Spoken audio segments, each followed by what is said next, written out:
Hey, Gabriel Blake. Hey, Gaybros, Jose. Where are we today? I am sitting in my air-conditioned warehouse in San Francisco because it's 1 million degrees here.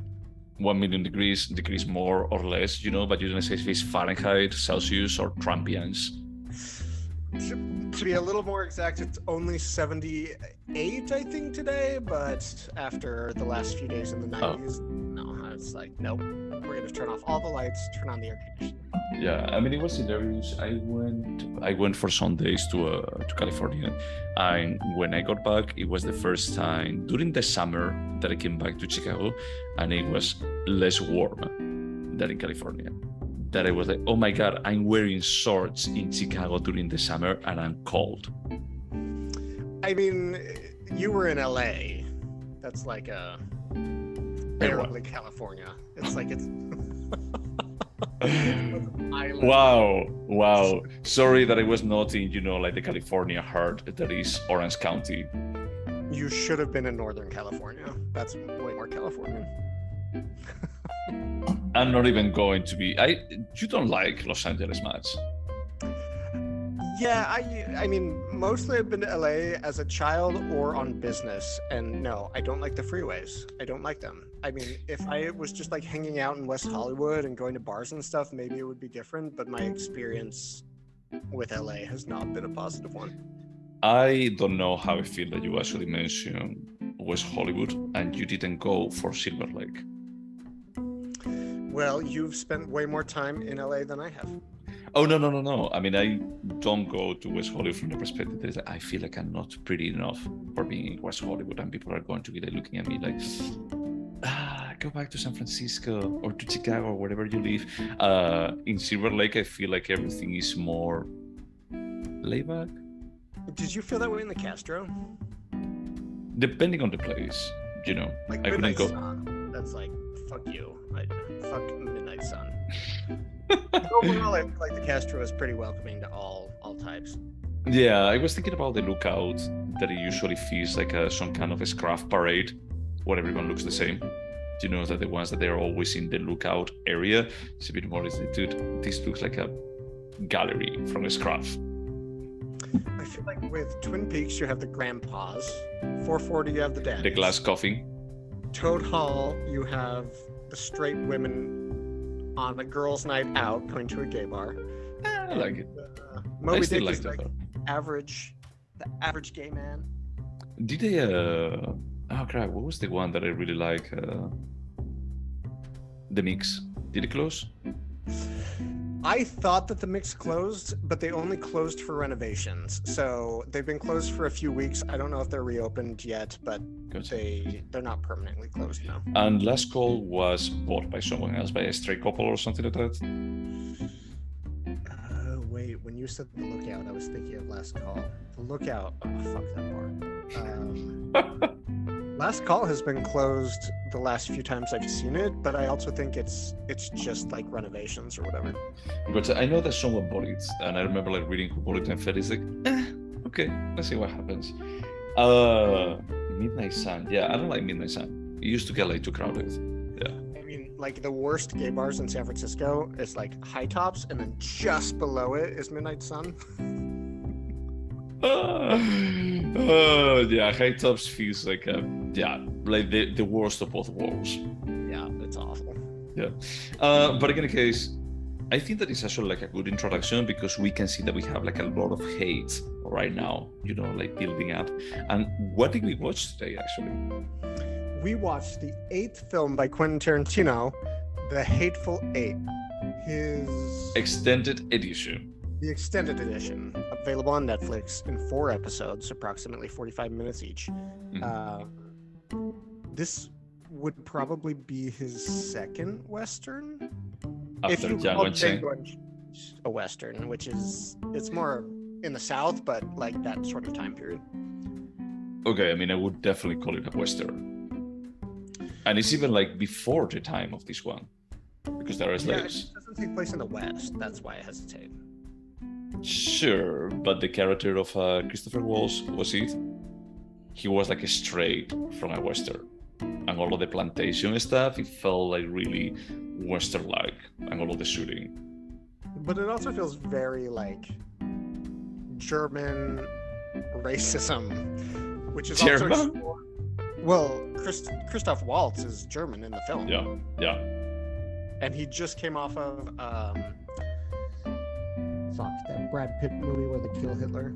Spoiler alert. Oh, Inglourious Basterds. Inglourious Basterds, yes. You can see like he has there's like a very conscious exploration, in my opinion, that Quentin Tarantino has done in his last 4 or 5 films, where he's going through specific genres and kind of them and combine them. Well, we talk about this. I mean, maybe we should also summarize the movie, but for me, like Inglourious Basterds, Django Unchained, and Once Upon a Time in Hollywood, they make like a trilogy of sorts. Hateful Eight is just like a small story, like a theater piece, like set up as a Western. I'll bet you don't have like some of the elements of Western, because everything is like so self-contained into that small hut where they're standing. There is a bit more of a story from the beginning of the game. It's a bit more of a reflection on the Civil War and the aftermath of the Civil War in the States. But the other 3 movies, they feel, and I told you this several times, I like to watch those 3 movies as a reflection of us human beings, how we could solve like some of our historical mistakes or historical like dramas with violence, with over-the-top violence. And it's like, it works. We will have solved this problem if we actually explode like a whole fucking theater with Hitler inside. Quentin Tarantino is almost becoming the Aaron Sorkin of period dramas. Where he's like, well, 100 years later, we know what's right and wrong, so we can judge those who were racist back in 1860. Oh, well, I had the feeling that, is like what year is Inglourious Basterds setting in? Is like 43, 42? Yeah, it must be obviously early 40s if they kill Hitler. Well, they kill Hitler, but he says that I think that is that the States hasn't gotten into the war yet, openly.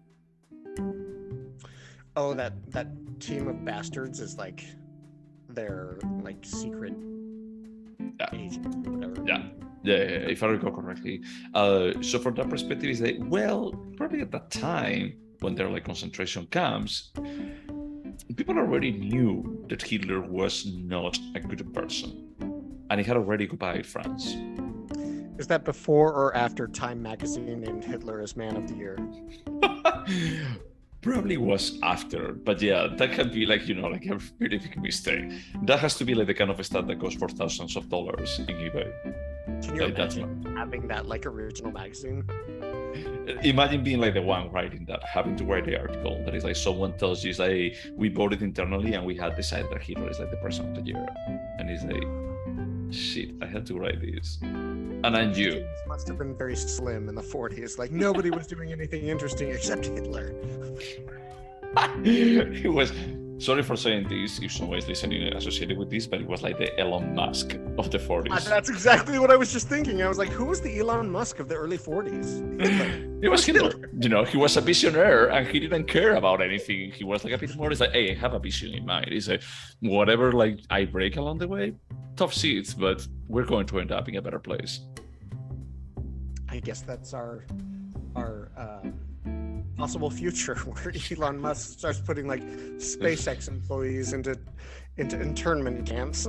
So you think that maybe the Teslas, when they become like the number 1 brand in the States and in the world, they're going to be like detecting your religion beliefs, and they're going to be like turning into a gas chamber? It could be. I mean, we don't know. We don't know what he's planning. Yep. It could be a software upgrade. Also, interesting fact, did you know that when World War II ended and they released all the prisoners from the internment camps, they released all the people held there because of race, but not homosexuals, and they were forced to serve out their sentence? Yep. I didn't know that. That makes me super sad. Yep. It's, as I was telling some friends, it's like sometimes we give for granted like the kind of situation that we have living in big cities like Chicago or San Francisco as gay people, but we are just a couple of bad decisions away from just being like prosecuted and incarcerated. One Trump administration away from losing our marriage licenses. Yeah, I mean, the marriage part, you know that I'm not like a big marriage person, so it's not the part that I'm concerned about. Is that the Constitution already doesn't protect discrimination against ours. So, well, the Supreme Court said it does, but our new Supreme Court might say it doesn't. So who knows? There is still a bit like a gray area in there, you know. Yeah, so, I mean, it's definitely still up for debate. Yeah, it's up for debate. It's like it's not like for women that it was like just pretty explicit. Here is a bit more. It's like the amendment doesn't mention about like sexual orientation. We'll see what the fall session of the Supreme Court has to say. Looking forward to that. Yay! Yeah, I think that I'm going to be like just waiting to get my citizenship like a bit more time to see where this goes. Yeah, just go back to Spain if you want to get married and then become a citizen. Yeah, I can always have like, you know, if I'm marrying an American, like just having like that exit door. So we have been like talking for 15 minutes. I didn't even mention about like why I picked this. So I want to talk about like Hateful Eight because I saw that there was an extended edition and I felt a bit bitter that we couldn't find the extended, well, the 1-volume version of Kill Bill. And I have to say that before watching it now, I'm not going to say how I felt about it this time, but I felt like the bad rap that Hateful Eight got, it was not deserved. I felt like it was a very entertaining theatrical movie. So I was like really curious to actually watch it again and just discussing it with you. So this is the only Quentin Tarantino film that I did not go see in theaters. In fact, I hadn't seen the movie at all until, well, last week. Oh, wow. So it wasn't well loved by critics when it came out? I don't think so. I thought that it was a bit more of a, sure, one more movie. It's not death proof at least, but it's not that good. Yeah, it has 74% on Rotten Tomatoes. Interesting. So I don't know why. So in 2015, why wouldn't I have seen this film? I don't know. I know that I downloaded it like 3 times to watch on airplanes, and just my flights were not conducive to watching a stressful film. And so I never ended up watching it. And I actually meant to watch the original version for this podcast. I did not. But I did spend 3 hours with the extended edition. I think that is enough time. But you didn't have to give me like 3 more hours after that. Yeah. So what is this movie about? All right, so I'm not going to get any of the names correct. But essentially, Jennifer Jason Leigh is an incredibly murderous leader of a gang, gang in the Wild Wild West. Yeah. And she is captured. So her name is Daisy Domergue. Domergue. Yeah, Domergue. Yeah. Domergue is a secret. Yeah. She has been captured by the bounty hunter John Ruth, played by Kurt Russell. And they are crossing the Rockies, I think. They're coming down from a mountain pass to go into Boulder, Colorado, where he's going to give her to the local authorities so she can hang. And she's worth $10,000. Yeah, that is an insane amount of money for that year. They may be like, what, 80, 95, 97? A lot of money. Because this is like, what, 18... That's exactly what I was asking, if it was like 97 or something. Yeah, I'm not sure, but it's pretty quick after the Civil War, the U.S. Civil War ended. Yeah. So while they're crossing the mountain pass, they come across 77. Samuel Jackson, who's Major Marquis Warren, and he stops the carriage that Kurt Russell or John Ruth has hired, and he had to kill his horse because the horse died on the mountain, or the horse was injured, so he had to kill him. He said, "Hey, can I ride down to Boulder?"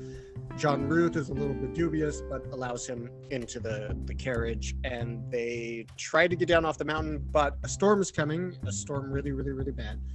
And they have to stop at basically what's a bed and breakfast, or like Do you remember the name of the? Mini Mo. Yeah, Mini. Haberdashery. Mini's haberdashery. Yeah. So it's like basically a stop through this mountain pass where you can get food, you can put your horses in the stable, you can sleep, and they enter just as the storm is coming, and there's a whole host of characters. Well, 7 or 8, 7, I would guess. 8. I'm guessing this 8, the Hateful Eight. The number never really fits. Yeah, it doesn't. And so the storm is so bad they have to nail the door shut. They're trying to take care of the horses. Minnie is weirdly absent, and the rest of the film is basically, it's the sort of film that you and I tend to like, which is basically a play. Like this could have been a play. And a whole host of things unravel while these characters talk with each other. There's a Civil War general from the South. He was part of the Confederate. Obviously, race plays a big part in this because Samuel L. Jackson is black. Everyone else is white except for one Mexican. And I'm not sure how many details to give at this point, but basically it turns out that some of them are part of the gang led by Daisy, and they're there to stage an ambush and to free her. Well, the band that Daisy belongs to. Yeah. She's not the lead, because the lead is Bradley Cooper. You mean Channing Tatum? Channing Tatum. Bradley Cooper's not in this film, but Channing Tatum is. So Channing Tatum shows up towards the end. It turns out that he is the brother of Daisy, played by Jennifer Jason Leigh, and they were trying to help her escape. At some point, somebody poisons the coffee. Half the people die. Everyone's trying to get out alive. And it's just kind of a race to the finish to see. It's like a cat and mouse game kind of thing. About like just knowing what is true. What is true, what is not. I think that's a really good. We don't have to spoil it, but I had to say that I have forgotten how good the cast was. And I remember when I saw that Channing Tatum was on this the first time, I was like, this is a complete miscast. And I still think that it's not the strongest of all of them, but I just felt this time like, holy shit, is that everyone does a really good job in this movie. My only complaint about Channing Tatum is that I agree, he's not the strongest actor. He's not bad, but I wish his name had not been in the opening credits, because you're expecting him to show up. You're expecting him at some point, but in the film, I don't know, 2 hours in, he comes up from underneath the floorboards where he was hiding to save his sister, and you're just so jarred by the fact Channing Tatum is there, and you're like, what? Like, if I hadn't known he was coming, that would have been a more impactful scene. But he does an adequate job. Everyone else is fantastic, including one of my favorite from the Quentin Tarantino troupe, which is Tim Roth. Tim Roth is incredible on this one. He's insane. He's so good, and I feel like he's so underrated, just in terms of like the mass perception of him.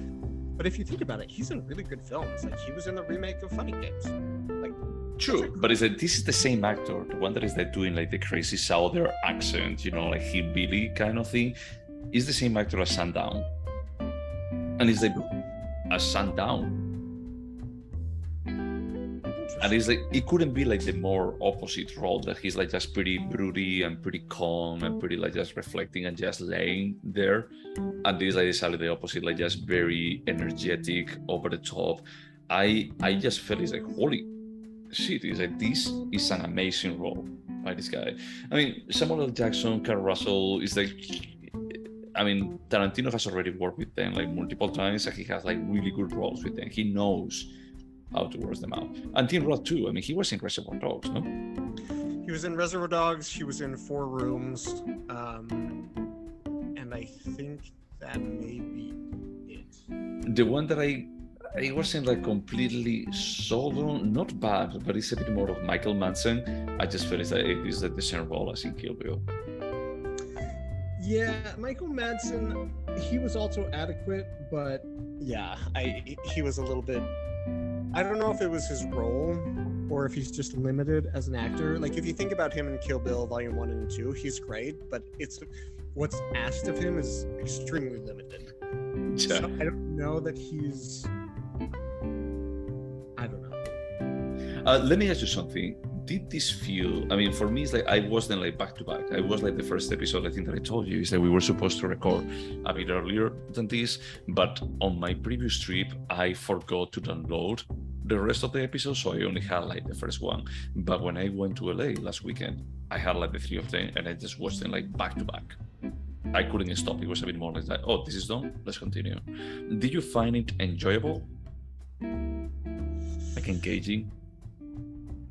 Yes, I felt like the first act was very dry, and I feel a little bit unsure of myself and how to speak about this film because I have not seen the original theatrical release.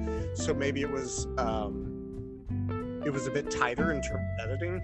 But that opening scene where they're on the mountain and Samuel L. Jackson wants to get in the carriage, that scene lasted so long that I was like, fuck, I'm not gonna like this at all. Once they get to Minnie's haberdashery, then it's like, okay, this is the Tarantino. I would say it's somewhere in between Kill Bill Volume 1 and Kill Bill Volume 2 in terms of pacing and smart dialogue. It's just right in the middle, which is a great, like a very happy middle ground for me. I would say that it's even closer to Reservoir Dogs from the perspective that it's dialogue after dialogue. It's not so much about action, it's about like the characters and dialogue, you know, and just trapping a very, very small venue. Now, sorry, I was actually just mixing up Walton Goggins and Tim Roth in this movie, so that's my bad. Is like, but I actually was like pretty impressed with Tim Roth and the British accent that he was doing. That I felt is like this role is pretty good, and at the beginning I was thinking, like, wait, Christopher Waltz was on this movie? Oh, interesting. Yeah, because it's very similar. It's a bit similar to the dentist in Jiang Wancheng. A tiny bit, not completely, but a tiny bit. So supposedly Tim Roth claims to be the new Hangman for Boulder. So no need to spoil exactly, you know, like what it is, but it's like, you know, it's 7 years old, man. We spoiled films. Right. No, but all of the what I'm trying to say is all of the characters in that in the haberdashery, they have a connection, like a weird, hey, this is a small world connection, which makes it interesting because, like you said, it's all about dialogue. You're finding out clues about what's happening, who's who they say they are, who's not. It's a whodunit. It actually reminded me a lot of what is that? Knives Out? Yes. Well done. It reminded me of Knives Out. Okay. Without like the insane twists and turns, but it was still like people stuck in a big house, and just through dialogue and discussions, you're trying to figure out what the truth is, who done it, and who's gonna make it out alive. Yeah. I honestly liked it again, like quite a bit. I mean, it's true that this is not Reservoir Dogs, Pulp Fiction, or Kill Bill Volume 1, but it's still like really enjoyable. I still think that it's like a good aesthetic and narrative exercise for Tarantino about saying is that instead of having like all of the world at my disposal, I'm going to be like just making something really self-contained. That it has to be driven because of the interesting conversations that they have, and he cannot go into the crazy unrelated conversation like the Superman from Kill Bill Volume 2 conversation. Oh God, yes. That is like, where is this coming from? Sure, is that you just thought about this one day having drinks with your friends, or some of the Reservoir Dogs ones that I love, but I don't have to do anything with the story per se, like TP, that I love. So I also overall enjoyed it. In fact, I enjoyed it more than I thought I would. And to answer your question from earlier, I watched 3 episodes right in a row, and then I watched the 4th on the following day. So it wasn't like one fell swoop. The dialogue was interesting. I felt like Samuel L. Jackson was a very commanding lead, which I feel like he's mostly asked to be lesser character in Tarantino films, so I enjoyed him taking the lead on this. I will say, and I can't tell if it's because we just watched Reservoir Dogs and Kill Bill, that I missed kind of the biting dialogues that Tarantino does. Like, to go back to the opening scene of Reservoir Dogs, that is such a memorable conversation. Right? Like about like a virgin. The one about tipping. Oh yeah. Yeah. But they start with like a virgin. It actually opens with Quentin Tarantino talking about like what he understands like a virgin is about. Yeah. So the dialogue was interesting in this film, but I felt like it lacked some of the sharp wit that we've seen in many of his other films. But I liked it, and I liked very much once it got to the action part. And yeah. I think I mentioned this in the synopsis, but at some point somebody poisons the coffee, and I feel like that's where before and after. Yeah. Here we go. I could say, now that you mentioned about like the dialogues not being so sharp as with Reservoir Dogs or Pulp Fiction, I would say that, don't you think that maybe this is a bit more of a three obstructions kind of exercise about like he doesn't want to be anachronic?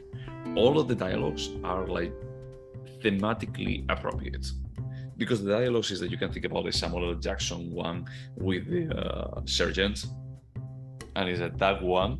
I'm impressed about like the synonyms for opinions that he can actually just like put on the table in such a short amount of time, but it's more or less appropriate with the character and with the situation. It's not like completely out of place, like a virgin or tipping in Reservoir Dogs. I completely agree. The dialogue felt true to the story. It felt natural. It felt interesting. But something I love about Tarantino films is quoting them. And there's many things I can quote from Reservoir Dogs, from Kill Bill, from Once Upon a Time in Hollywood, and there's nothing here that's quotable to me. That's not to say that means the film is good or bad at all. I'm just saying I missed that about his like super intelligent script writing. So you're telling me that you cannot actually quote like the 4 different synonyms that he actually uses about feelings, like the big black dingus? Until you mentioned that, I literally could not. I remember very well that scene. No, I hear you on that. I hear you that he's a bit more like laid back on the front. But let me just ask you something. There are like some of these dialogues in Once Upon a Time in Hollywood. I don't remember any of them. I just think that because of Reservoir Dogs and Pulp Fiction and Kill Bill are so early on his career, we watched them like many more times, and we actually just took like those tidbits of it. That could be true. I mean, we've had 30 years to spend with Reservoir Dogs. Oh Kill my God. Bill has been 20 years. Right? No. Kill Bill came out in 2092. Oh my God, it's 30 years old. Reservoir Dogs. So yeah, you probably have a point, but in that same vein, do you see the Hateful Eight as having the same rewatchability as Reservoir Dogs, Pulp Fiction, or Kill Bill Volume 1? No, I don't think that it's at the same level, but I still think that it's a good movie. You know, it's like something that people were criticizing is like, oh my God, this is not Reservoir Dogs, so it's terrible. It's like, look, Reservoir Dogs was amazing. It was like an incredibly crafted movie that is like, it's pretty hard to actually just get this right. Pulp Fiction, amazing. Kill Bill, amazing. Jackie Brown, okay. But then you actually jump like 30 years, like 26 years into the future, and he does this. He's like, it's not bad by any stretch of the imagination. I think that this is better than Young One Chain. Oh yeah, I was actually just gonna call that out. This is, for me, I enjoyed this many, many, many times more than I enjoyed Django Unchained. Now, I rewatched Inglourious Basterds recently, and I will go with Inglourious Basterds before this. Before the Hateful Eight? Yeah, before the Hateful Eight. You know, that it would be like a bit more of a hard to decide. Death Proof is his worst movie. Yes, it is. have to have some words outside of this podcast. Yeah, if you want, we can watch like Planet Terror, both of them.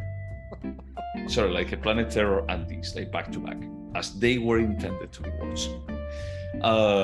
But in any case, I feel like he actually was not intended to just do something of that sort. So there are dialogues, but the dialogues are not about like random stuff that is like super cool. Because if he can write that, definitely he can. And I would love to actually just go out for drinks. It would be like the kind of thing, you know, when we actually are like just talking about something, and then we have like a moment that we stop like half intoxicated and we say something that is like, that was surprisingly smart. I think that with Quentin Tarantino would be the whole conversation like that, everything. So I would love to do that, but doing a movie doesn't really require that. I agree. Yeah, you're right. And I think the fact that I can't quote anything from this movie doesn't take away from it at all. It's just something that I miss about Tarantino. I like how he does. Should we go over the questions? Because I was going to be like watching, so I was going to be asking you like the first question right now. Let's do it. Would you watch it again? The extended, probably not. I would watch the original again, yes. Okay, I'm going to be like writing yes, because I think that they didn't add that much. It was like 15 minutes, right? Yeah, and I think that most of the overhead was from closing credits and just starting again. That I just close and just jump to it as well. So for me, it was like just a single movie. And I would definitely watch it again. This is like one of those movies that I would watch with someone about like, hey, let's just watch something from Tarantino that you haven't watched. Hateful Eight. Yeah, I agree. Would you recommend it? Yes. Yeah, I would recommend it too for two reasons. Like the first one is like, I think there is a misunderstood or not justified hate that this movie has. That is, I would like to just like help people to actually just appreciate it a bit more. And the other part is like what we usually describe as a theater piece in disguise. And then I think that is like the perfect example. Any movie that could be a play, I'm like, yes, give me more of this. Yeah. Also, can we just briefly talk about the scene where Kurt Russell smashes a guitar? You know about this? What happened? They borrowed this incredibly rare antique guitar from a museum for the movie, and Kurt Russell at some point smashes the guitar, but they were supposed to switch it out with an imitation, and everybody knows that it's the real guitar except for Kurt Russell, and so Kurt Russell smashes this priceless guitar, and Jennifer Jason Leigh, when she says no, yeah, oh my god, a real reaction, because she knows that he just destroyed this priceless piece from a museum. So you see her reaction, and it's so visceral and cool, and they use that cut, and I'm like, this is amazing. It's amazing they use that cut. It's awesome. Well, I have to say that I felt like a bit surprised when she actually was like, no, with the guitarist face, like, look, you are like a cold-blooded murderer, and you're going to be like concerned about a guitar. Now this explains everything and makes it like even more hilarious. Okay, no, I would definitely recommend it. You know, it's as I was saying, like someone that likes like theater pieces, like unique kind of set work is great. The only reason I hesitated is because like I was trying to think of the situation where I would recommend it, and if somebody's saying, hey, I've heard about this Quentin Tarantino, what film should I watch? This would be at the lower end of the list for me, but the standard of Tarantino films, it's very high. This is a solid, it's more than a solid, this is a good film. But I can't imagine the exact situation where I would recommend this, even though I would recommend it in general. I would recommend it, and I think that if someone tells me, I've never watched anything by Tarantino, I may actually start with this. You wouldn't start Hear with... me out. I know I would start with Reservoir Dogs, probably.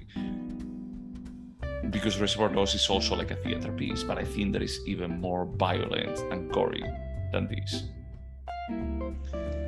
I would like to direct a stage version of Reservoir Dogs. Oh, you could do so many amazing things. Yeah, that's true. But remember that they actually just cut someone's ear, and they are like just like a close-up while they do that. Yeah, but you could do that behind like a white sheet where you only see the silhouette, and you just. Anyway. Sure. You could do it in different ways in a stage, but what I mean is like it's even more violent than this. This is super fucking violent. Don't get me wrong. It's like they blew somewhere nuts off, and they talk about like big black dingoes. So it's hard, but I would say that I think that is a bit more palatable than some of his rest of the movies. Oh yeah, I get disturbed every time I see Reservoir Dogs when Tim Roth has been shot in the stomach and he's in the backseat of the car. Oh, that's so fun. Yeah, like just struggling, and he started like just striking conversation. Would you remember it?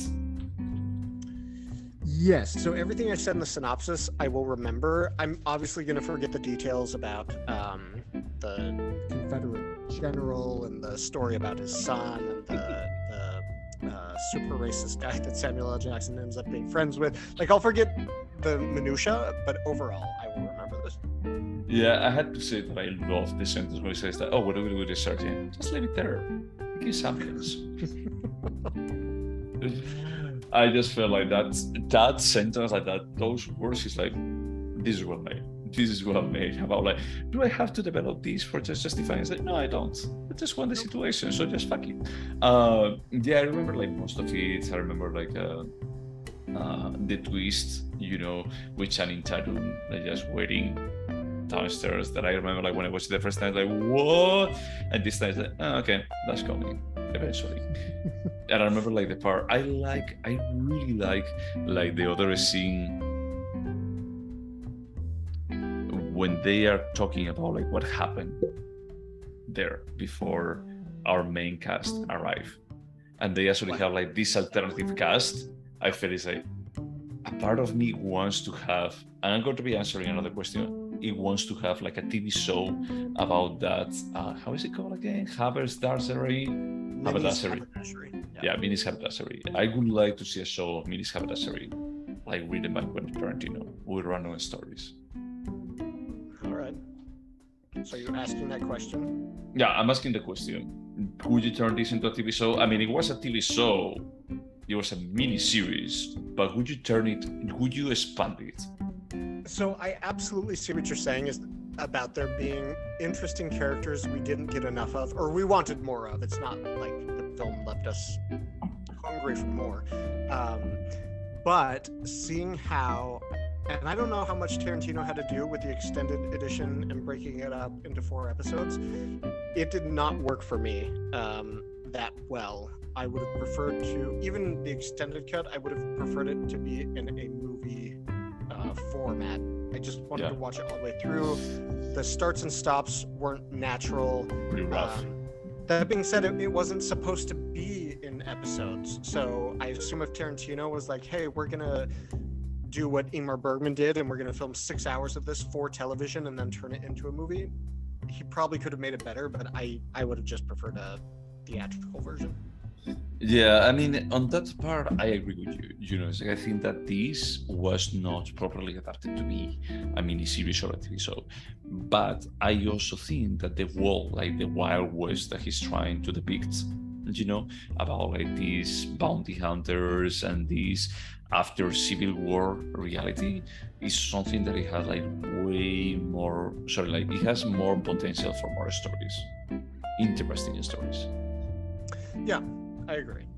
My answer is still no, but I see what you're saying. Yeah. Is there anything artistic about it? Yeah, there's a lot. I mean, even though there's not quotable dialogue for me, the dialogue is still interesting. The cast is amazing. The direction's cool. We've said this like 5 times, but movies that could be plays, yes, please give me more of that. There's a lot here. It's more than a good movie. It's like, yes. It's a yes. I agree with you. I think that the acting, how do you say, like the studio sets because inside of the Happen series is a studio set, but it's like really well made. Is that you can still say that it's a studio set, but it's actually like just very attention to detail kind of thing. That is like we're like really used with Tarantino doing that. It's interesting because before we started recording, we were talking about Michael Fassbender, the director. Rainer Werner Fassbender, sorry, not Michael Fassbender. And his use of sets, I think probably to conserve money. But I was very aware that this was filmed on sets, but it completely worked. Like, I liked it. It felt like an homage to old Westerns, and I loved it. And besides that, he uses Ennio Morricone. That he was like one of the one of the classic composers and all like just spaghetti westerns. I don't remember if Django Unchained was with Ennio Morricone. Maybe there was a song. Django.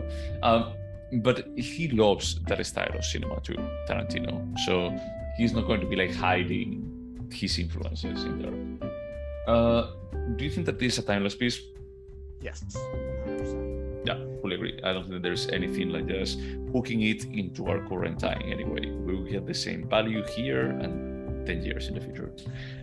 I feel like it's particularly relevant in the 2010s because of all the issues surrounding race we're dealing with, but it has nothing to do with 2015. In 2050, it's going to be the exact same experience. I would say that the only thing that it feels like pretty aged is the opening with the Winston Company logo. Yep. That you don't see anymore. That makes me sad, but yes, it's true. It makes you sad that you don't see that logo anymore? No, it makes me sad that rapist's name is everywhere. It's on 100 films, and it'll stay that way for eternity. Yeah, it was a bit weird about just seeing it, and it's like, oh my god. I don't know if they just released this, but do you know 73 Questions from Vogue? They do a single shot of a camera that goes into a celebrity's home, and they follow the celebrity around, and they ask them 73 questions, and they do this with many, many celebrities. So I don't know if it was just released, but YouTube pushed the one with Jennifer Lawrence. They said, watch this, so I watched part of it, and one of the questions the camera is he living with Aronofsky? No. But one of the questions they ask is, what is the craziest lie you've ever seen on the internet about you? And she stops and thinks, and she's like, that I fucked Harvey Weinstein. I have to love her. I really have to love Jennifer Lawrence. Do you think that this movie could have been a short? No. Nope. This is all about the dialogue and the interaction with the characters. He could have gotten the main the story arc across, but the value for me in this movie is the characters talking to each other. Yeah, and it's like developing each one of the characters, or at least like making the audience think that he's developing those characters. Yep. Because there is the only flashback that we see during the movie is the big black dingoes.